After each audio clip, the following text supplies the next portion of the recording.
Hey everybody, welcome back to the channel. In today's video, I want to talk about remembering the Georgia Guidestones. Now, the Guidestones were a really cool monument in Elberton County, Georgia, here in the United States. And for those of you that don't know about it, we'll give you a little bit of history about it in today's video and my little tribute to the Georgia Guidestones, which I personally thought were pretty cool, and I visited them many times when I lived in the Atlanta area. But before we get into all that, let's go ahead and roll the intro.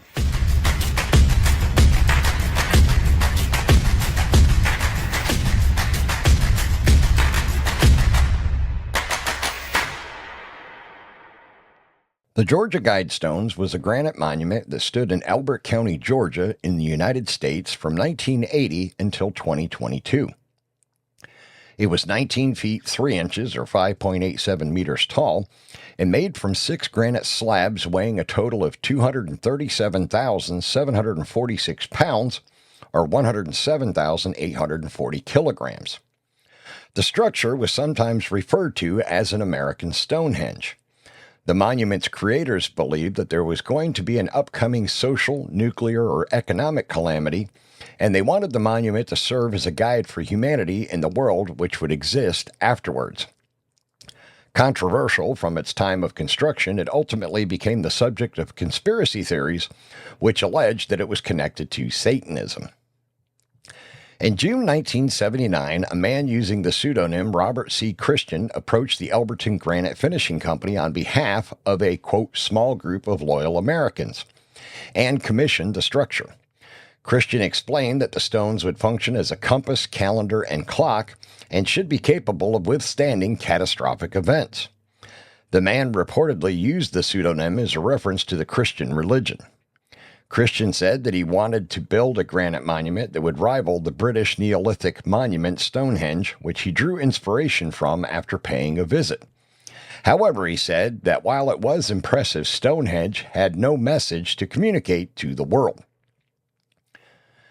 On March 22, 1980, the monument was unveiled by Congressman Doug Bernard before an audience of between 200 and 300 people. At the unveiling, the masters of ceremonies read a message to the gathered audience. Quote, "In order to avoid debate, we, the sponsors of the Georgia Guidestones, have a simple message for human beings now and for the future. We believe our precepts are sound and that they must stand on their own merits." Christian later transferred ownership of the land and the Guidestones to Elberton County. In 1981, barbed wire fencing was erected around the monument to keep cattle out as they had been using it for a scratching post. A man who identified himself as Robert Christian published a book titled Common Sense Renewed in 1986, which described the ideology of the Guidestones. The author wrote, quote, "I am the originator of the Georgia Guidestones and the sole author of its inscriptions. I have had the assistance of a number of other American citizens in bringing the monument into being. We have no mysterious purposes or ulterior motives. We seek common sense pathways to a peaceful world without bias for particular creeds or philosophies." Unfortunately, on the morning of July 6, 2022, the Guidestones were heavily damaged in a bombing from a vandal, and the debris and Guidestones were removed by the local government later that day.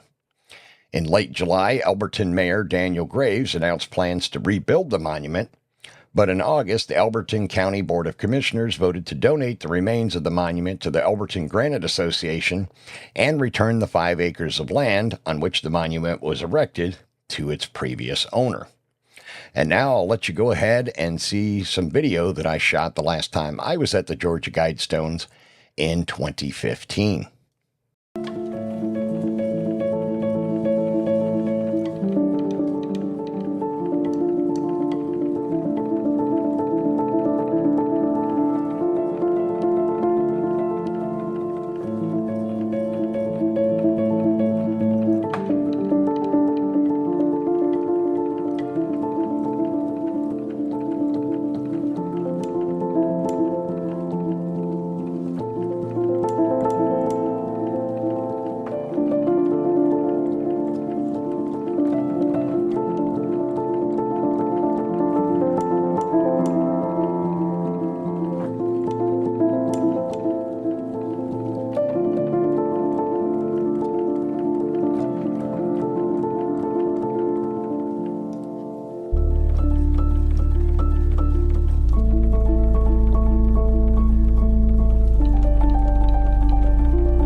Okay, so hopefully, as you saw from today's video, the Georgia Guidestones was a really cool monument.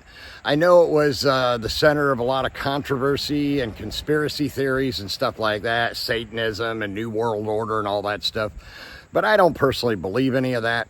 I think it was just some people that were trying to put forward some common sense inscriptions or passages for mankind in the future.